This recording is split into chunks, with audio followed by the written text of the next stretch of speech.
Okay, now let me turn the key. The gas gauge moves, and I don't think there's much gas in the car. But time will tell. Yeah, it says there's a little bit more than a quarter of a tank. All right, so let me turn the fuel pump on. Here we go. Yeah. Almost.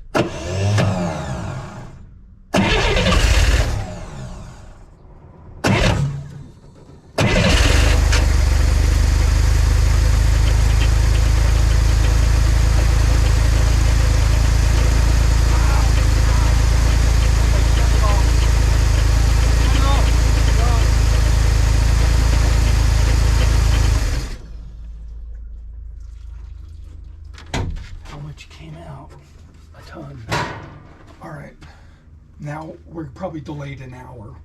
Maybe I'll cut. Like I said, I feel really uncomfortable with how much I had to flex that metal thing to get that rubber thing in the place. All right. Arm.